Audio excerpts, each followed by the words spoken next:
Hey, welcome back, everyone, to another episode of the Educational AD Podcast. We'll be right back with today's guest, but first we want to acknowledge our partners, the Florida Coaches Coalition, We Coach, Vital Signs Wall of Fame, and the Global Community of Women in High School Sports. You've heard me say many times, these are four great organizations. You should really add them to your network. And now, don't hit that fast forward button. I'm watching you. Stay with us for the next 3 minutes. We're going to give our sponsors a shout out. These are all great companies that I used as an athletic director. You should be using them too. Here we go. I thank Gipper for their support. Gipper is the official social media graphic solution for the podcast. It's also where you can start creating world-class content for your school's social media channel. Your kids are on social media, and if you're not celebrating your teams and promoting your athletes, you're really missing out on a great opportunity. Go to Gipper.com, mention this podcast. They'll give you a nice discount. It's professional graphic design made simple, and it's trusted and used by over 3,000 athletic departments, both high school and college, across the country. That's Gipper.com. Start creating custom content for your school's social media channel. We want to thank Hometown Ticketing for their support. Hometown Ticketing is the leading digital ticketing provider to schools and colleges. I don't think I need to say anything more. It's digital ticketing that offers more support, more security, and more customization. Hometown is here to make the best online ticketing solution for you. Go to hometownticketing.com to get started. We also want to say thanks to Sideline Interactive, indoor score tables and video boards. Go to sidelineinteractive.com. Schedule a live web demo to see their score tables and their score boards in action. Their products not only generate income, they also create the ultimate game day experience for your student athletes. Go to sidelineinteractive.com for more information. We also want to say thanks to Vital Signs Wall of Fame. Go to vitalsignswalloffame.com, mention this podcast. You'll also get a nice discount, and check out their interactive touchscreen video consoles. It's a great way to showcase your school record boards, your school's Hall of Fame, or simply tell your school's proudest moments. That's vitalsignswalloffame.com. We want to say thanks to Huddle. Go to huddle.com and change the way you see the game. As a football coach, I used Huddle for years, and it was just great. But when I became an athletic director, I made sure our school was a Huddle school, and our coaches just loved the tools that Huddle provided that allowed them to coach our kids at the highest level. Go to huddle.com. We believe in sports, and teams believe in Huddle. Join the 8 million users. Turn your school into a Huddle school. We also want to say thanks to Home Campus. Home Campus is the exclusive high school association and information management platform for the podcast. It's also your one-stop platform for things like scheduling, high school student athlete eligibility and clearance, and a whole lot more. As a high school AD, I used Home Campus every single day, and it was just great. To get started with your own Home Campus account, all you have to do is go to homecampus.com. That's homecampus.com. We also want to say thanks to Snap Mobile. Go to snapraise.com. That's the website, SnapRaise. Check out their entire suite of platforms, including the best fundraising platform out there, SnapRaise. But there's Snap Connect, there's Snap Manage, Snap Store. To see them all, go to snapraise.com. That's snapraise.com. And we want to say thanks to Athletic Surveys by LifeTrack. Athletic surveys are a quick, easy, and an affordable way for you to take the pulse of your parents and your student athletes through a custom survey that they'll create for you. Athletic directors already hear back from the complainers, the 2% that want to gripe about everything. Athletic surveys connect you with the 2%, but they also connect you with the 98% that support your program. That's a tremendously valuable tool to have when you're talking with a frustrated parent or your principal or your school board. To get started, all you have to do is go to athleticsurveys.com. That's athleticsurveys.com. Hey, welcome back, everyone, to another episode of the Educational AD Podcast. We're going to Liberty, Missouri today, and we're going to be visiting with Rob Miller. I'm sure that's a familiar name to our regular listeners. If not, Rob is a longtime coach, longtime administrator. He's going to go into all of those experiences with a group called Proactive Coaching. He is a partner, he's a speaker at a national level. And he was recommended to us, shouldn't have had to have been recommended. I should have got him myself by the great Scott Garvis, who does his own podcast. But Rob Miller, welcome to the Educational AD Podcast. Well, thank you for having me on. Followed you for a long time, and I'm just honored to be here with you today. We're very excited to have you on. As you know, we always like to let our listeners have a chance to get to know our guests. So give us that bio, where you were born, where you grew up, maybe take us up through your own college years, and then we'll take a break and hear more about your early career. But what's the Rob Miller origin story? Well, I was fortunate enough to grow up in a small town in, well, I guess you'd call it mid-Michigan, northern Michigan, but it was a great place to grow up because I grew up on, basically, my dad was a large animal veterinarian in a small ag town. And so I grew up with him on the farms, but yet we were 5 miles from Lake Huron. So I grew up on the lake, I grew up in the woods, I grew up on the farm, and I grew up playing all sorts of sports. You know, that was for in high school. I played basketball, football, I played tennis, and then I played baseball in the summer. So I was playing all those. And it was just a great place to grow up with my 3 siblings and my mom and dad. And then got the chance to go on and play small college basketball. And did that at a place called Spring Arbor College. It's now Spring Arbor University in Michigan, and NAIA program, and had a wonderful experience there. And, you know, I think where I was really blessed at both the high school and college level is great coaches who are mentors. And then at the college level, one of my mentors obviously was my basketball coach, Bill Bachowitz, who I got the chance to just spend time with last week. And you know how that is, my 85-year-old coach, and I'm still on the edge of my chair listening to every word, wondering when he's going to tell me to go run a line and beam, right? I mean, you know, just what do I need to do, coach? But the other big impactful person at Spring Arbor was the athletic director, who was also the baseball coach, Hank Burbridge. And so that's what kind of sparked my interest in athletic administration and coaching, both of them. And so I got a chance to play 4 years of college basketball. And then after that, I ended up coaching right away at the college level.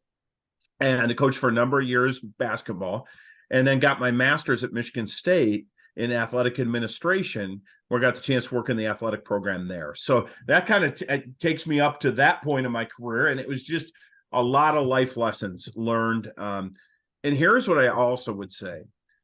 I had great coaches, teachers, and mentors to the point they got more out of me than I ever saw in myself.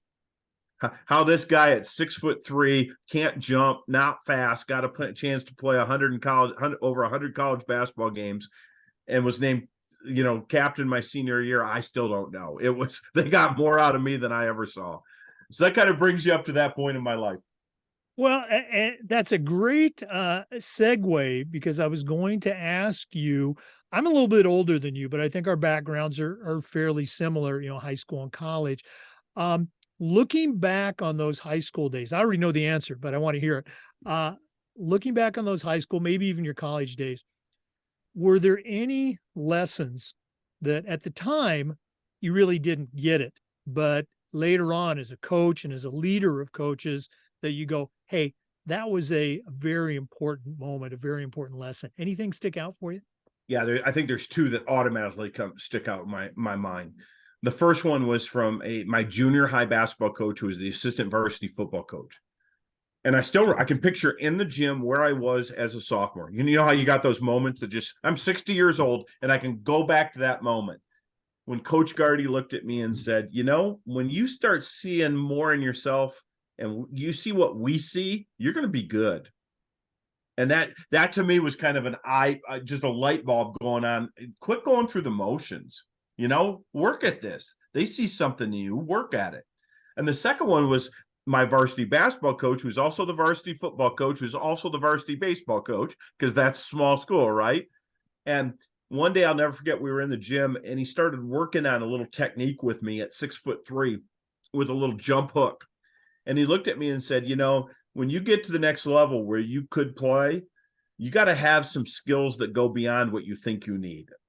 And I kind of put that together. And, now I would never say this when I was in high school, but now I look back at that and I say, what they taught me was see the big picture, but know that it comes by taking care of the details. I had to get some skills and some details in order for me to get to where I wanted to go. Those are probably the two biggest lessons I learned back at that part of my life.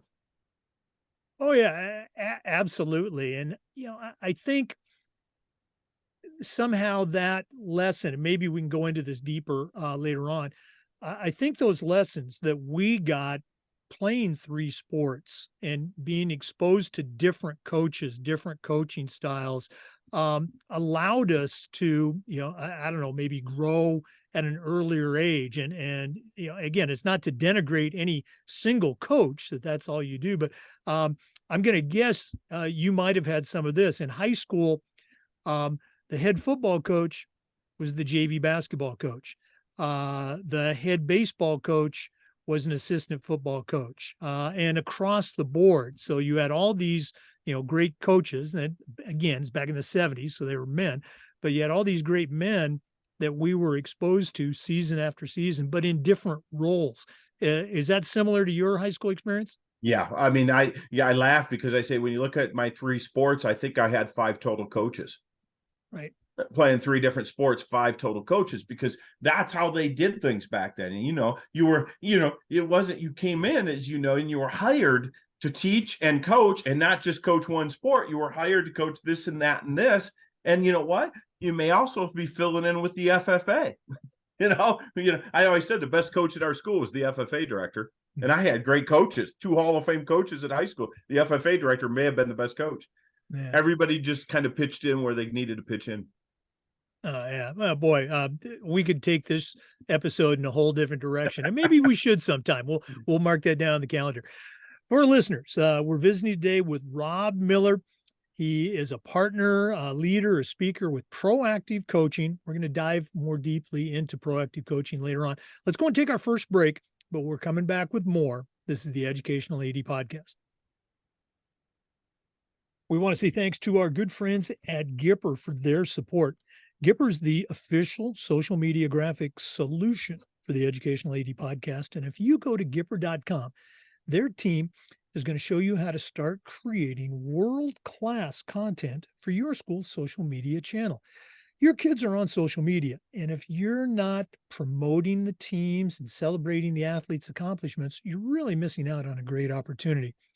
Go to Gipper.com, mention this podcast, they'll give you a nice discount, and it's professional graphic design made simple. In fact, it's so easy, even I can do it. Gipper's used and trusted by over 3,000 athletic programs, both high school and college, across the country. And if you go to Gipper.com, you can start creating that content today. That's Gipper.com.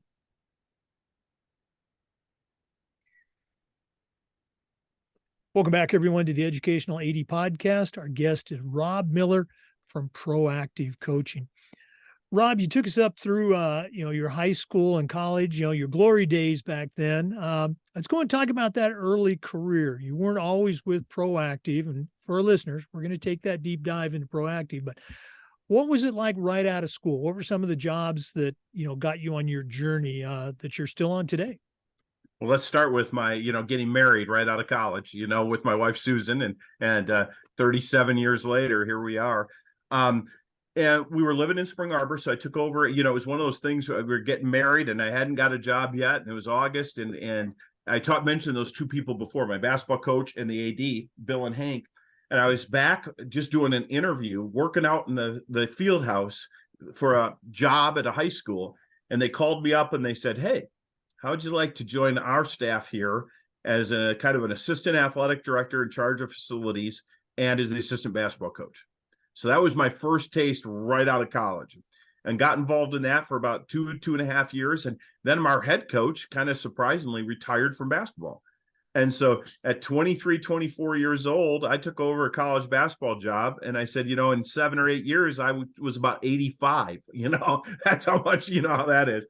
Learned a lot. But at that point, so I started coaching right away at that level.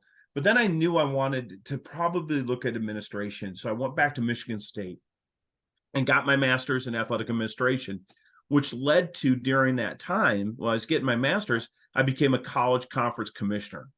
And that was a wonderful experience because back then it was an NAI conference in Michigan, Indiana, and commissioners' roles at small colleges were just starting. So it was kind of like a little bit of everything, but it was learning the whole gamut of everything, which was kind of fun. But you look back now and you just laugh. You know, if you wrote down everything you did, college commissioners today would just laugh. You did what? You know, and so I did that. But then I joined the National Christian College Athletic Association in the field of development, and also then took over as the executive director. And I was there until 2000. And in 2000, I ended up going to the NAI national office. And I was in charge of different things. But one thing they wanted to start was a Champions of, we didn't call it this at the time. It's now called the Champions of Character Program. That's what we called it when we started it. But it was basically a character development program for coaches and athletes at the NAI level, which that got me wondering, okay, what am I looking for? They want me to do this, but what do I want? And I knew this. In the world of athletics, we do not live in a philosophical world. Yes, we need philosophy, but we live in an application world. What are we going to do? You know, I mean, we got things to get done. I mean, you know, from the whole area, what are we going to do today that will allow us to be more effective tomorrow? And that's when a friend of mine, an athletic director up in the Pacific Northwest, said, there's this guy you have to hear. His name's Bruce Brown. He's coached and been an AD for 30 plus years up here, but he's retiring and he's going to be doing some speaking. And he started this program, Proactive Coaching. So I went up and I listened to him one time, and I called back our CEO at the NAI and I said, forgive me, but I just hired somebody. Okay. Because Bruce was the guy. And so he and I worked at the NAI from 2000 to 2008. Well, he was also doing his proactive coaching, but I was at the NAI and we started speaking a lot. And that brings us to 2008, when we just felt like we want to continue to do this for the NAI, but we want to do it for high schools. We want to do it for NCAA schools. We want to do it for JUCOs. We want to do it for everybody. And that's in 2008 when I joined Bruce's company and became a partner in proactive coaching. You know, coming from the Northwest, you know, I'm familiar with Bruce Brown, and would see, I'm trying to remember his magazine, because this is pre-internet stuff. You know, his books, pamphlets, tapes, etc. So, you know, how long had he been doing that? I'm you know, challenging your memory here when you got a hold of him, because if I'm remembering right, we got together in 2000, late 2000, 2001. And so he was starting, he had started for a couple of years, but he was still also at that time involved in some coaching. And so he had retired from teaching at that point, but he was doing some coaching and he was going around talking. So I'm going to say he started in about 98, and then he and I got involved really closely in 2001 at the NAI. Okay. Now, I also want to say that he would do coaches or ADs retreats on the island. Is that still going on? Well, he started that when he moved up there about 2005. And yes, he does. He's still, in fact, his comment, you know, Bruce is in his mid 70s now. And he says, well, I could get on a plane and fly to you, or you can fly to me on a San Juan island and look at the ocean and the mountains. Which one would you Not a tough sell, not a tough sell to get people to go to the island to visit with him. All right. Let's go back again. I'm getting ahead of myself. Let's go back to your NAI days.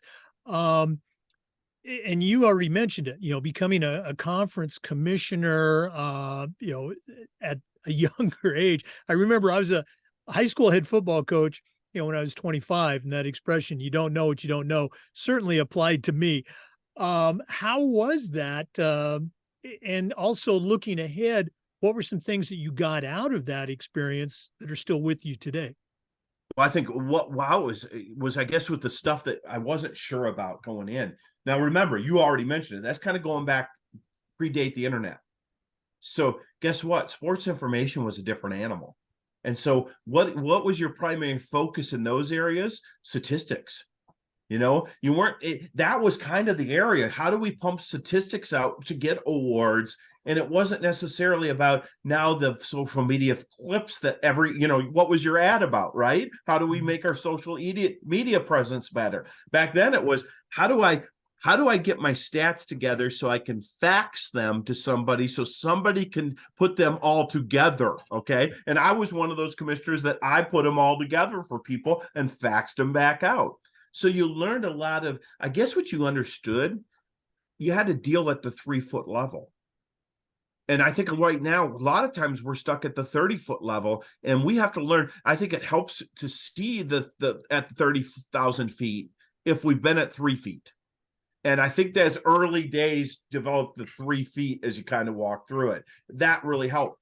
But I think the other picture that really helped me was that's probably when I first started. You remember when we were coaches, okay? We had our own mindset, our own philosophy. And yes, we had those mentors around us. But now all of a sudden in an administrative position, you're looking at a lot of different coaches from a lot of different backgrounds, coaching in a lot of different philosophies, coming at it from vastly different ways. And I realized, oh my word, how I dealt with things is vastly different how they deal with things. And it doesn't mean they're wrong. It means I have to understand where they're coming from. Now, I think we both agree in our years of administration, there's been a segment we looked at and said, you're wrong, okay? Because you're just wrong. But for most of them, they're not wrong. They're just different. And how can we grow from learning from them in their different approaches to the game, different approaches to administration, different approaches to leading athletes? And I think we have to step back. And I think that was the most valuable thing for me, is to see all these different philosophies and styles. Right. I do got a comment though, on your stats thing. So for our younger listeners, okay, imagine, creating a Word document yourself with stats for your whole team. And then when you email that to somebody else, they just can't copy and paste. They are literally taking your document and 12 other documents from the other conference schools and then collating by hand. Okay, this guy's got more stats, or this girl's got more RBIs, all by hand. So yeah, back in the Stone Age, it was a little bit different. All right, jumping ahead now. I love your comment, and I've used this way too many times. My coaches could finish it for me. It's not right, wrong, good or bad. It's different. And as an AD, that was one of the harder lessons that I had to learn. I was too controlling for my coaches. They couldn't breathe. And finally, a great mentor said, we had a great talk. And I said, you're absolutely right. Okay. And it really changed the way that I worked with coaches and allowed me to be a better AD, allowed them to be the best coach that they could be. Very cool stuff. Let's go and take another quick break. Again, for our listeners, we're talking today with Rob Miller of Proactive Coaching. We're actually going to talk about proactive coaching in our next segment, so please stay with us. This is the Educational AD Podcast. We want to thank our good friends at Hometown Ticketing for their support of the podcast. Hometown is the leading digital ticketing provider for schools and colleges. And if you go to hometownticketing.com, their team is going to show you how to set up and sell your tickets online, not just for athletic events, but for things like school plays, concerts, school dances, even graduation. And here's the best part. Every single school is assigned a dedicated client success manager to provide you with hands-on support every step of the way. Every step of the way. Go to hometownticketing.com. It's digital ticketing that offers more.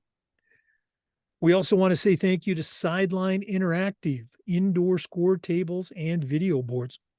Go to sidelineinteractive.com and set up a live web demo to see their scoreboards and their score tables in action. Probably one of the best purchases I ever made as an athletic director was our Sideline Interactive indoor score table. Of course, we use it for home games, but we also used it for pep rallies, for signing ceremonies. It's tremendously versatile, and their customer service is just outstanding.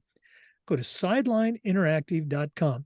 Make sure you mention the podcast, and they'll give you a nice discount. That's sidelineinteractive.com.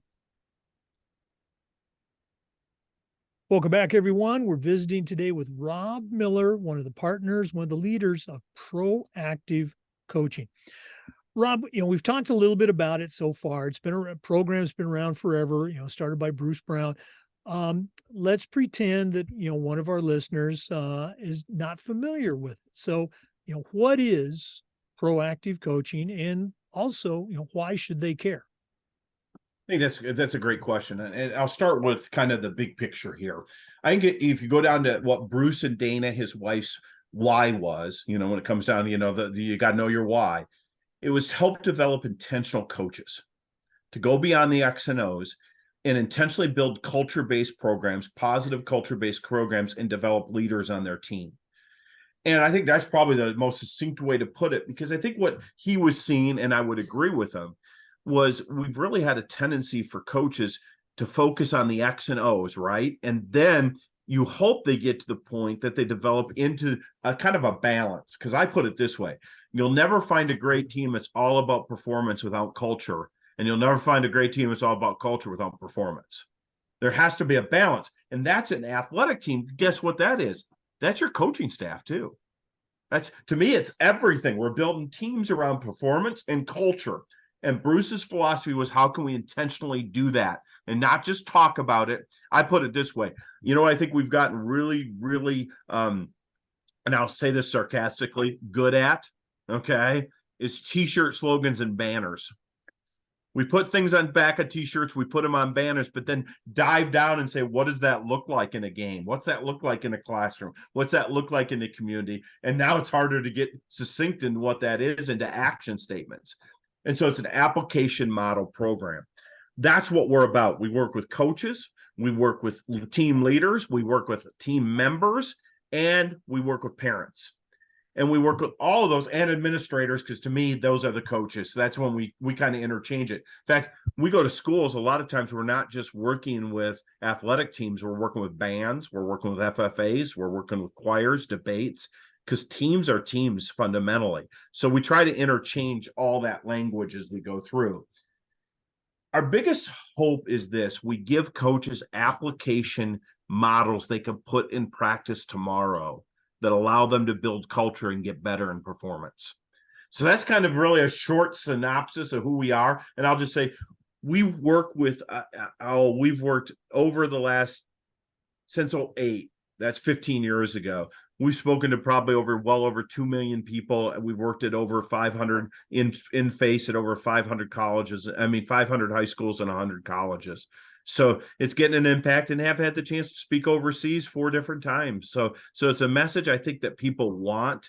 And here's one thing Bruce and I talk about, and we love this. When we started back in 2000, you know how many companies were talking about culture and leadership? Maybe 3 or 4. You know how many are talking about it now? Hundreds.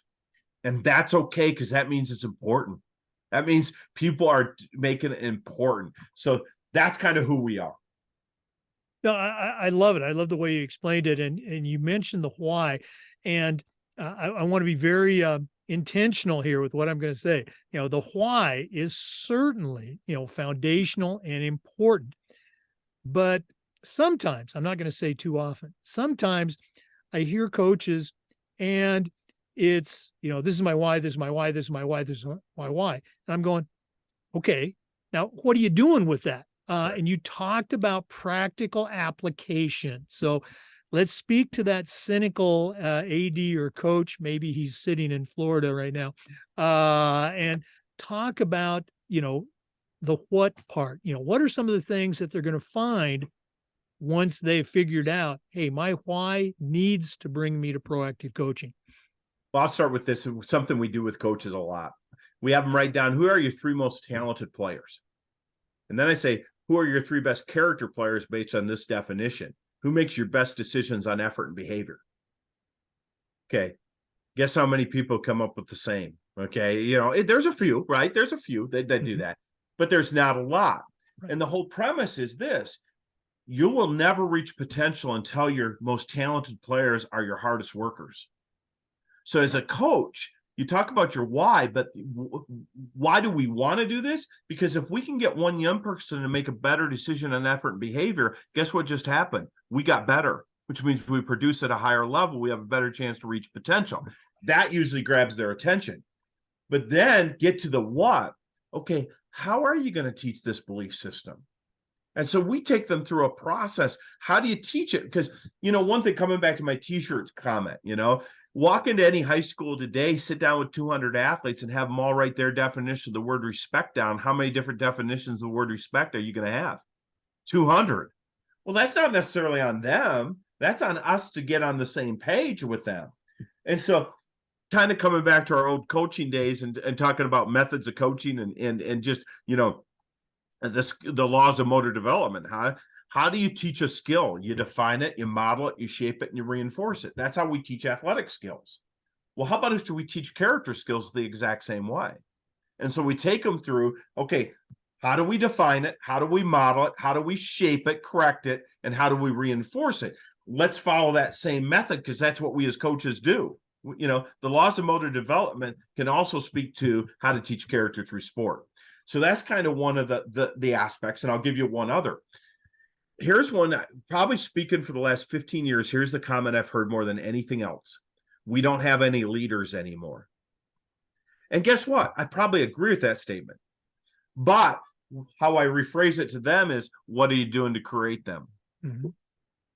Because how many times do you see this? We're naming leaders based on the fact they're seniors, they're talented, they're popular. Okay. But how many people want the title of leader, but not the responsibility that goes with it? So we go all the way through from saying, what do you want as a leader? Number one. Number two is, how are you going to choose your leaders? To number three is, how are we going to develop them? And we take them through that process as well. And then we work with the leaders themselves. I just got back Saturday. I was up in Fort Wayne.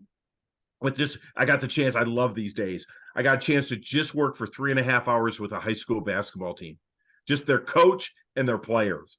And we went through all of this stuff. And you know what you find out? When young athletes take ownership, it's the Pat Summitt quote, right? Okay. Ownership is the greatest weapon we have on our team. And when it becomes them saying, here's who I want to be, versus us saying, here's who you should be, then the ceiling just goes. You can see it gets me going, man. It just gets me so excited when you see those kids say, we want to reach potential. So that's kind of a couple of the what's, how do you teach it? And then how do you also develop leaders? And then the third one, we also talk about the difference between individual commitment and team commitment. Individual commitment are those choices each athlete has to make, team member has to make, or each coach has to make to be a great team member. Because I'll just say this, as an AD, you've seen it. How many coaches are great coaches at building teams, but they're the worst teammates you've ever been around? How are we going to develop them? Okay. And then second is team commitment is our non-negotiables. If you're going to be on this team, here's what it is. Here's what it is to be a member of this team. So that's kind of a couple of the what's. Well, you got me fired up. I'm ready to, get back into coaching here. Rob, we're going to do this at the end of the podcast, but two things. If one of our listeners wanted to find out more about proactive coaching, how they could bring you or one of your speakers to their school, or just reach out to you and start picking your brain a little bit, what's the best way that they can do that? Let me start with the latter first. Proactive, you can contact me at rob@proactivecoaching.info. There's the difference in it. It's .info. So rob@proactivecoaching.info. Love to talk to them. And then if you go to our website, which is proactivecoaching.info, that's a great place to get some information. And I'll tell you what, our Facebook page is we have about 1 million people that follow us on Facebook. And that's a great place to just get some snidbits at Proactive Coaching LLC. Search for us there. Those are the three best places. All right. Again, Rob Miller, Proactive Coaching. We're going to take another break, but we're coming back. We're going to take, I don't know if it's possible, but we're going to take an even deeper dive into proactive coaching and why you should consider, having this as a part of your program. This is the Educational AD Podcast. We want to thank our good friends at Vital Signs Wall of Fame. Go to their website, vitalsignswalloffame.com. Check out their interactive touchscreen video consoles. It's a great way to showcase your school record boards for all the teams, for all the events, or your school's Hall of Fame, or simply talk about your school's proudest moments and your top role models. Go to vitalsignswalloffame.com, mention this podcast. They'll give you a nice discount. They're on a mission to help you bring your school's legacy to life. vitalsignswalloffame.com.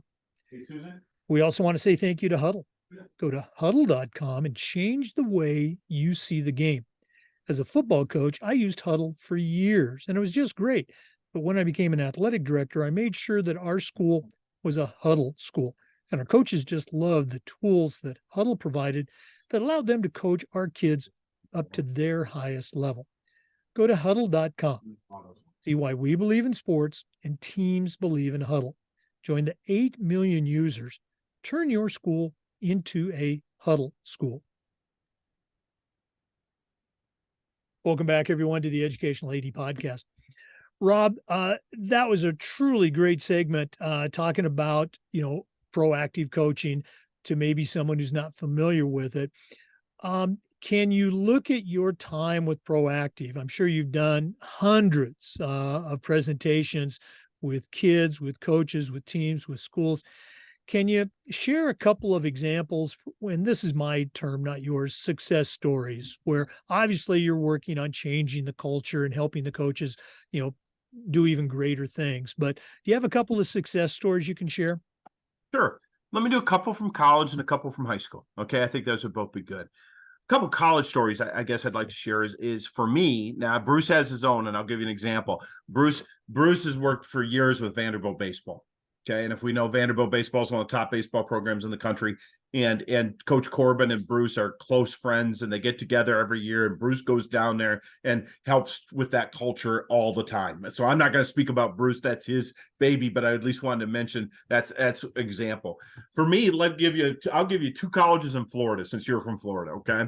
One is UCF softball, University of Central Florida softball.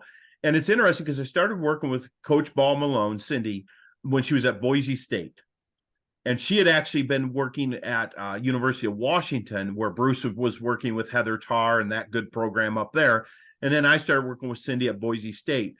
And we were able to go in there for 4 years. And I think the biggest thing we got young athletes to buy into was they were there for something bigger than themselves.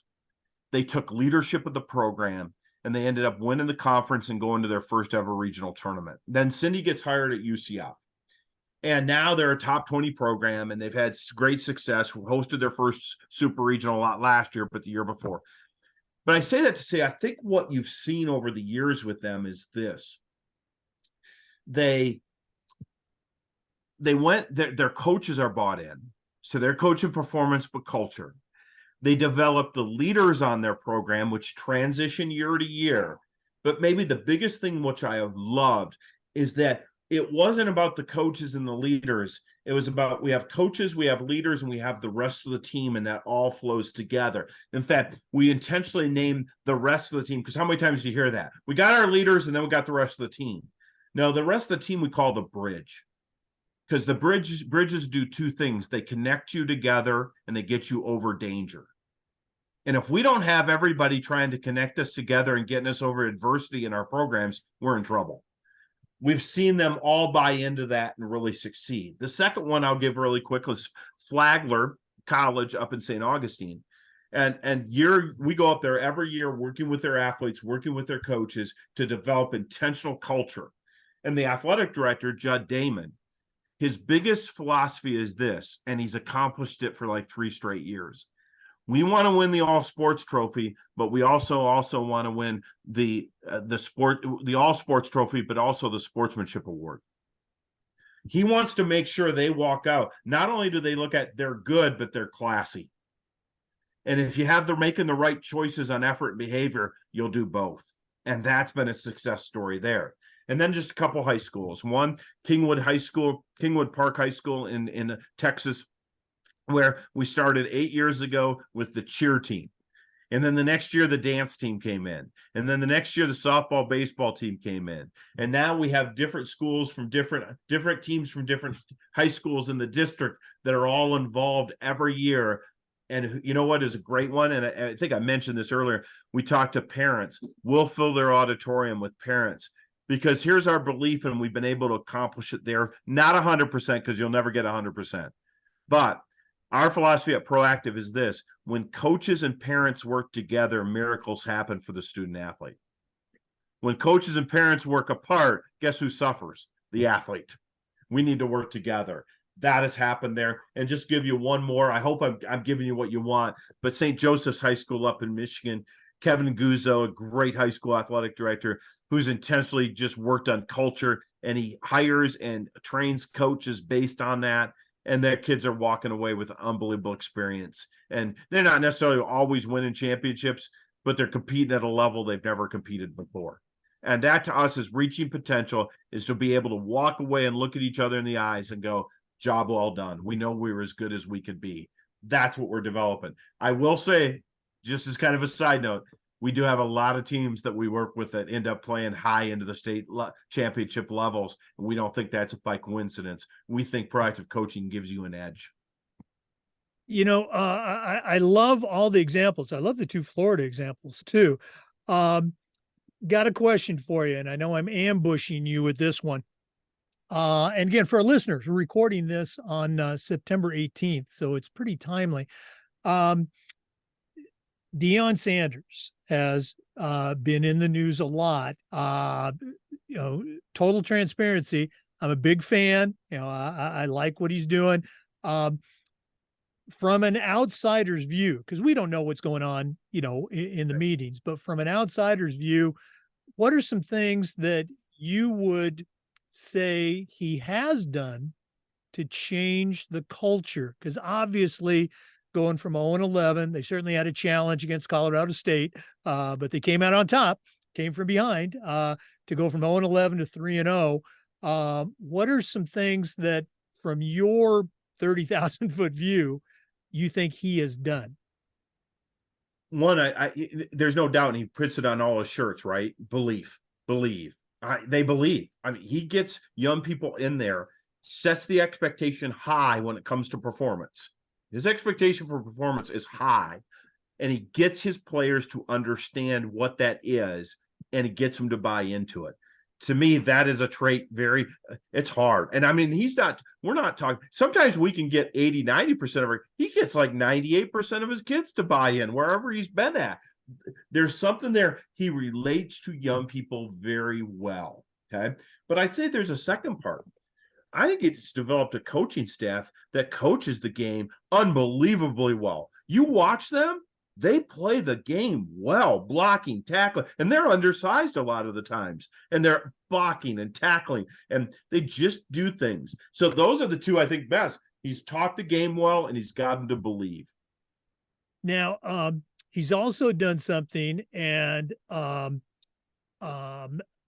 may end up misspeaking here, but for the football uniforms, they don't have necessarily captains. I think he has the L, which I think is leaders, and then everybody else is a D for dog, but it's in a positive way. Yep. Is that similar to one of the things that you mentioned? I can't remember which school you talked about, but that's what made me think of that. Yeah, I think it's when we talked about UCF. He gets people to, we always say this, there's sometimes you might have 2 or 3 natural leaders and they can be it. But it goes back all the way back to Tom Osborne at Nebraska, who had a leadership council, not necessarily captains. Because if I got to get so much done on my team in leadership, and here's I think is a flaw right now. Too many people see leadership as calling the coin flip and leading stretching. That's not what we're talking about. Those are duties. Leadership is encouraging, praising, confronting, protecting, and defending. Okay. Serving, not entitlement. I'm a senior. I got to tell you what to do. No, I'm a senior. I get to work for this program. And, and those kind of things.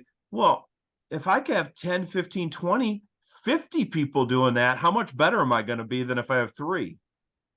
And I think you're right. He has 2 or 3 or 5 doing it this level, but he has 85 doing it at this level. And I think you're right. I think he's done an unbelievable job with that. Yeah, it's going to be exciting to see how the rest of the season plays out. He's playing my Oregon Ducks coming up here this weekend. Obviously, I'll be rooting for them. But again, I like what he's done. And you're right. He's put together a tremendous staff. And the players that are there, they're playing for him. So, they For bought those into of the us that system. are old enough, the whole thing, showtime around Dion the prime time doesn't bother. We've been used to that for 30 years. I think it rubs off on other people because it is kind of, it kind of gets in your face a little bit. But though that, I did find it interesting what he said the other day. I don't know if you heard this. They asked him, what's harder, playing football, coaching football, or playing baseball? And he said, hitting that baseball is still the hardest thing I've ever done. That's what again, I was not a baseball player. That's why I went to track. So Exactly. That's why I played basketball. A lot easier than hitting that baseball coming in. So. That's how hard it was. Wow, great stuff. One more time for our listeners. We're visiting today with Rob Miller from Proactive Coaching. We're taking a break, but we're coming back with more. This is the Educational AD Podcast. We want to thank our good friends at Home Campus for their support of the podcast.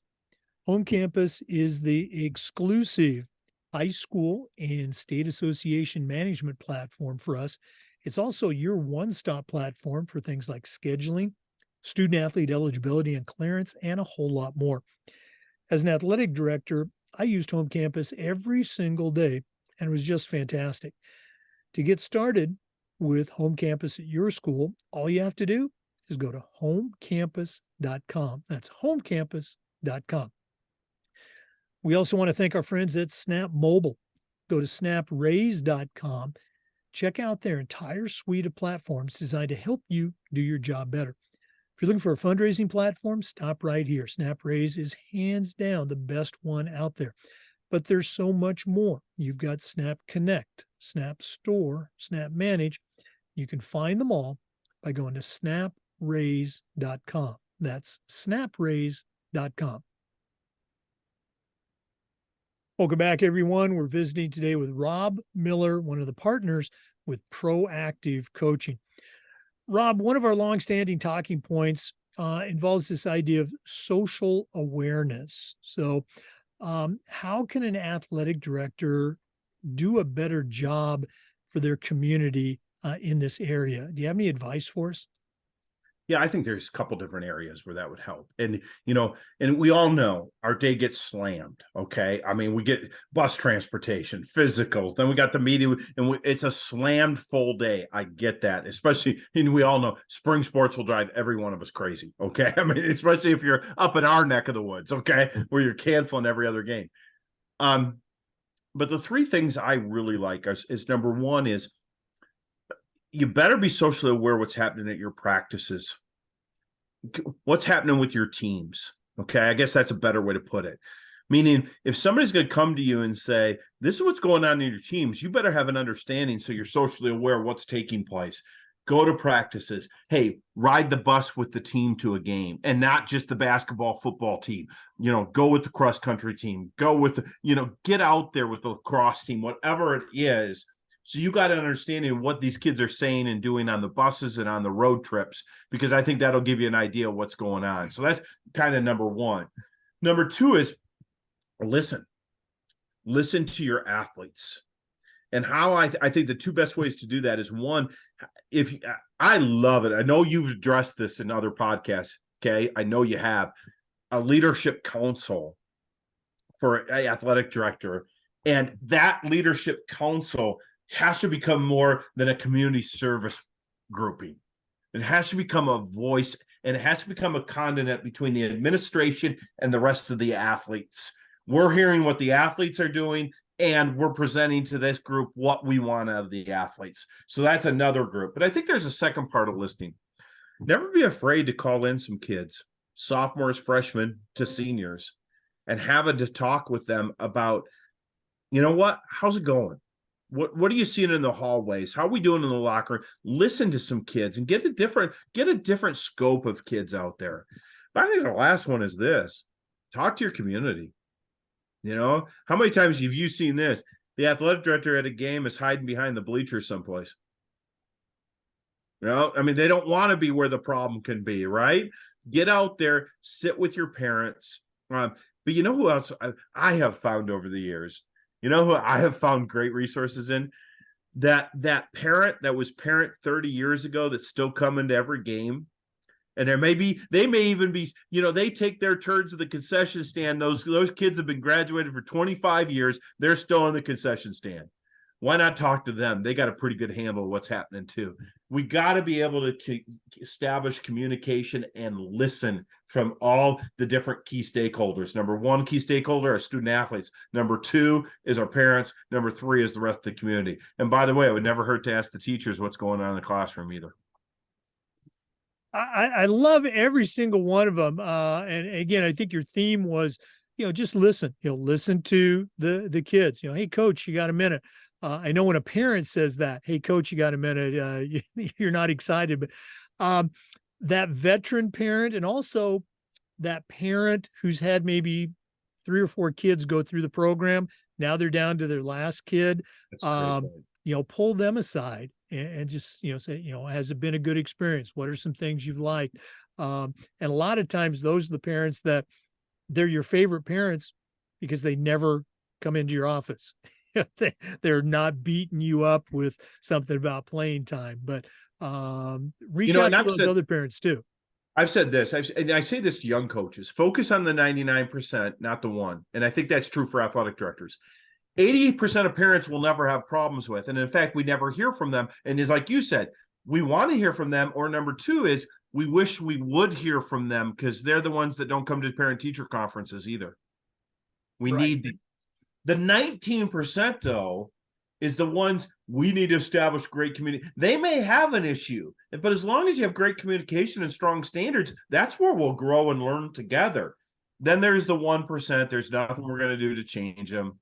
And it's easier said than done, especially for a young coach. You want to say ignore them. You can't, because they're going to take your energy. But it's not that person you're worried about. Not, focus in on the ones that we can make a difference with. Right. I like that breakdown, 80, 19, and 1. And that 19, this is something that took me, again, way too long to learn in my career. Most of the time when they come in, they're just venting. They're really not looking for a solution. And it just took me so long to figure that out, to just let them vent instead of they're 30 seconds into a vent and I'm cutting them off with what I think is a solution to a problem that really didn't exist. They just tried to blow off steam. So yeah, I love that. Listen. Okay. For our listeners, we've been spending some time with Rob Miller of Proactive Coaching. I really wish we had another hour to do this, but right now we're getting ready to go into our final segment, which is the Athletic Director's Toolbox. Now, you're not an AD, but you certainly know your way around the world of athletics and excellence. So we're going to take our final break, hear from Athletic Surveys, who sponsor this segment. When we come back, we're going to find out what Rob Miller is going to put in his new Athletic Director Toolbox. So please stay with us. We want to thank the folks at Athletic Surveys for their support. Go to athleticsurveys.com. They're going to show you how they can create a custom survey for your school, for your athletic department, that lets you take the pulse of your parents, your student athletes, even your coaches. Athletic directors already hear back from that 2%, the people that want to complain about everything. Athletic Surveys will connect you with that 2%, but they'll also connect you with the 98% that supports your program.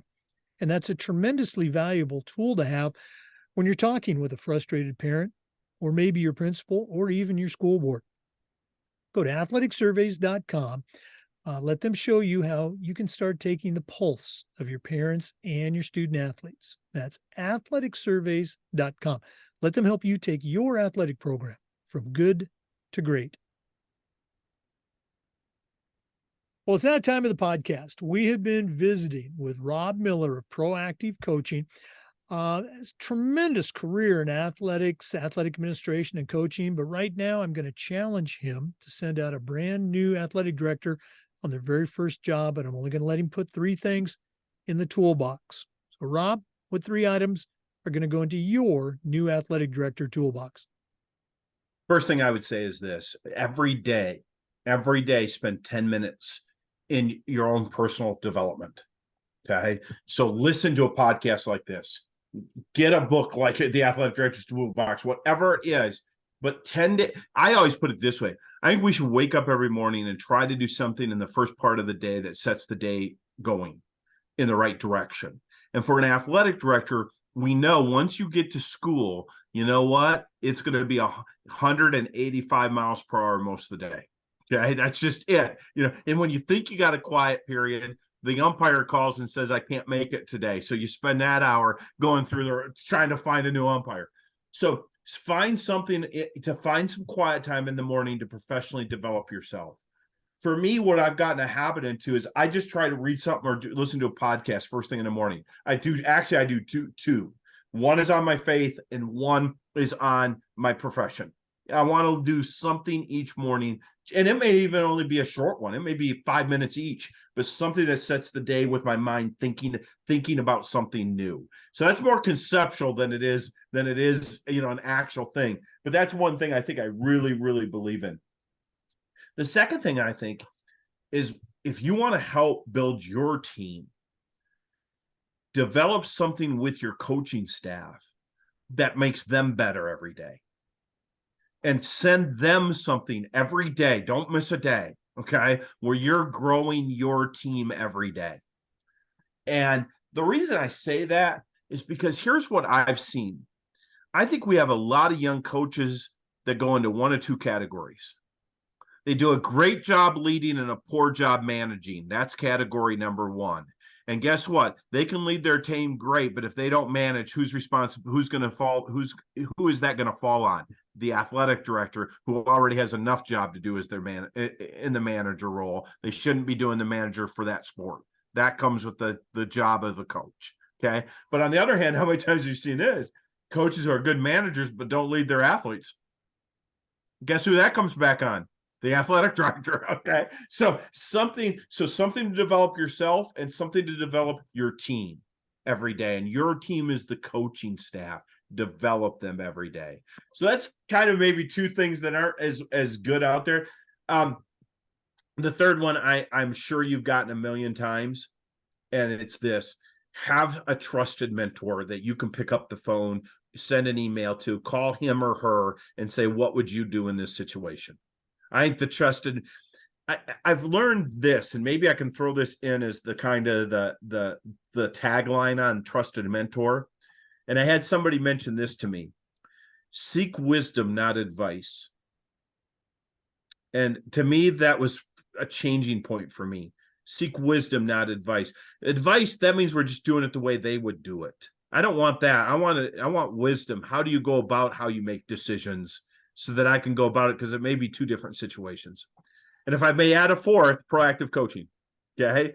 And just to let you know, we come to schools and speak. We have all sorts of materials, as you talked about already. Bruce's materials are still out there, and we've revamped them and brought them up.